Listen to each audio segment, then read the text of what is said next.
नफरतों का ऐसा बोलबाला है कि शरबत के रंग और स्वाद को छोड़कर इसमें नफरत का घोल और शरबत की धार्मिक पहचान करने में लोग लगे हैं। शरबत में भी हिंदू मुसलमान खोज रहे हैं। अब ये शरबत जिहाद का क्या लफड़ा है? दरअसल रामदेव बाबा पतंजलि शरबत को बढ़ावा देने के लिए रूह अफ़ज़ा शरबत को घटिया शरबत कहा है। उन्होंने ये भी कहा है कि रूह अफ़ज़ा जिस कंपनी में बनती है वो कंपनी शरबत बेचकर रूह अफ़ज़ा शरबत बेचकर मस्जिदें और मदरसे बनवाती है। और उन्होंने ये भी कहा है कि ये कंपनी यानी कि जो कंपनी रूह अफ़ज़ा शरबत बनाती है यानी कि हमदर्द कंपनी, इस कंपनी में सारे के सारे मुसलमान ही वर्कर हैं। यानी कि उस कंपनी में जो कारीगर हैं, जो काम करने वाले लोग हैं, वो सारे के सारे मुसलमान हैं। ये आरोप लगाया है बाबा रामदेव ने। उन्होंने कहा है कि ये कंपनी सिर्फ मुसलमानों को ही काम देती है। अब देखिए, रूह अफ़ज़ा शरबत एक ऐसा शरबत है जिसे शरबतों का राजा कहा जाता है और इस शरबत को लोग बड़ी तादाद में पसंद भी करते हैं। अब यही बात बाबा को रास नहीं आया, इसीलिए बाबा ने रूह अफ़ज़ा शरबत को बदनाम करने का एक नया पैतरा अपनाया। क्योंकि जो शरबत बाबा रामदेव ने बनाया है पतंजलि का, उसे कोई खरीद नहीं रहा है।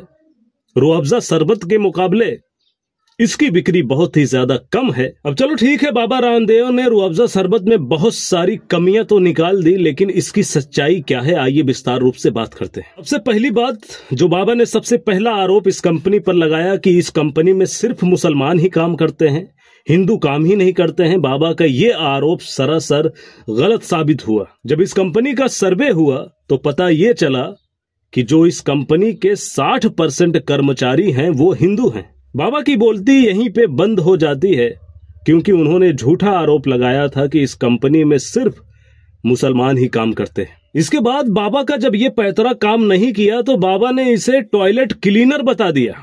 बाबा ने कहा है कि रूह अफ़ज़ा शरबत जो है वो सेहत के लिए बहुत ही ज्यादा हानिकारक है। उन्होंने ये भी कहा कि ये सिर्फ एक टॉयलेट क्लीनर जैसा है। पर बाबा को इस बात को कौन समझाए कि हमारे भारत जैसे देश में 50% से भी ज्यादा लोग रूह अफ़ज़ा शरबत को पीना पसंद करते हैं। इसमें एक सीनियर पत्रकार अजीत अंजुम जी ने बाबा का बुरी तरीके से पोल खोल दिया है। आप इस वीडियो को देखिए, उसके बाद हम आगे बात करते हैं। तो मैं यहाँ आया और 4 दिन पहले जब वीडियो किया मैंने पहली बार, तो मेरी जिज्ञासा हुई कि जरा देखूं कि मानेसर में जिस प्लांट में रूह अफ़ज़ा बनता है वहाँ कौन लोग काम करते हैं, किस तरह के मुलाजिम हैं, मालिक कौन है, मालिक और मुलाजिम के बीच कोई धर्म का रिश्ता है क्या। क्योंकि इस बीच ये भी हुआ, ट्विटर पर बहुत सारे लोग लिख रहे थे कि रूह अफ़ज़ा जो कंपनी बनाती है हमदर्द, वहाँ हिंदुओं के लिए नो एंट्री है, सारे मुलाजिम सारे एम्प्लॉई सिर्फ मुस्लिम हैं। तो यहाँ आते ही मुझे जब प्लांट में मैं कुछ लोगों से बात कर रहा था तो बातचीत के क्रम में पता चला कि यहाँ जो कंपनी में इस हमदर्द फूड्स के मुख्यालय में इस मैन्युफैक्चरिंग प्लांट में जो टॉप पोजीशन पर कुछ लोग हैं, उनमें कौन लोग हैं, 3 लोग मेरे आसपास हैं। तो जरा इनसे परिचय कराते। पहले तो आपका शुभ नाम, परिचय आप खुद बताइए। मेरा नाम मंसूर है, मंसूर अली। मैं सेल्स एंड मार्केटिंग देखता हूँ हमदर्द फूड्स के लिए। मेरा नाम शैलेश तिवारी है। मैं यहाँ पे as a chief of plant operation काम कर रहा हूँ पिछले 11 सालों से। शैलेश तिवारी हैं, चीफ ऑफ ऑपरेशन प्लांट काम कर रहे हैं 11 साल से। नाम पर गौर कीजिए। आपका शुभ नाम? मेरा नाम डॉक्टर संजीव त्रिपाठी है और मैं यहाँ 4 साल से क्वालिटी डिपार्टमेंट देख रहा हूँ। संजीव त्रिपाठी हैं, 4 साल से यहाँ क्वालिटी डिपार्टमेंट में है। आपका शुभ नाम? मेरा नाम रेहान है और मैं मार्केटिंग डिपार्टमेंट में हूँ एज अ ब्रांड मैनेजर।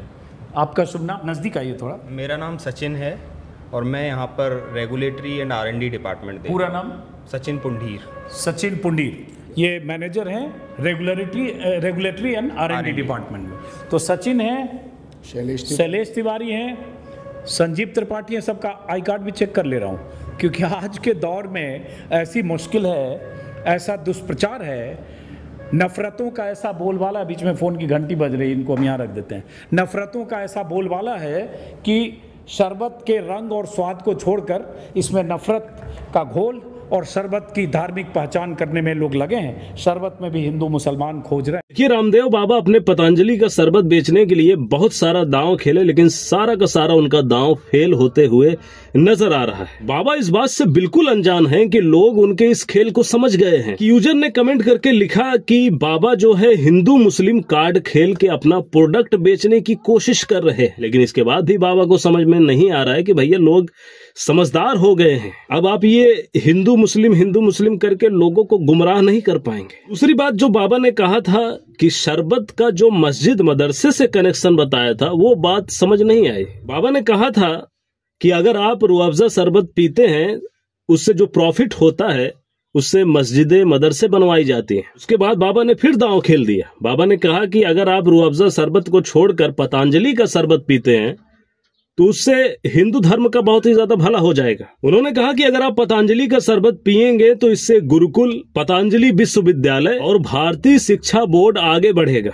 और तो और बाबा ने यह भी कहा कि जैसे लव जिहाद है, वोट जिहाद है, वैसे ही शरबत जिहाद से भी खुद को बचाना है। अब आपको जानकारी के लिए बता दें कि रूह अफ़ज़ा शरबत जिस कंपनी में बनती है, हमदर्द कंपनी, उस कंपनी की शुरुआत 1906 में हुई थी और इसका शुरुआत हकीम हफीज अब्दुल मजीद ने की थी। शरबत को बनाने का जो उद्देश्य था वो ये था कि गर्मी में ये शरबत पीने से राहत मिलती है, गर्मियों में जो लू चलते हैं उससे भी ये शरबत राहत दिलाता है। ये शरबत एक पूरी तरह से हर्बल मिश्रण बताया जाता है। तो दोस्तों, उम्मीद करता हूं कि आप समझ गए होंगे कि लोग अब खाने पीने की चीजों को लेकर भी राजनीति करते हैं। अपना प्रोडक्ट बेचने के लिए किसी के प्रोडक्ट को टॉयलेट क्लीनर भी बताने के लिए तैयार हैं, कुछ भी कहने के लिए तैयार हैं, सिर्फ उनका मुनाफा होना चाहिए। इस बात को लोग समझ गए हैं।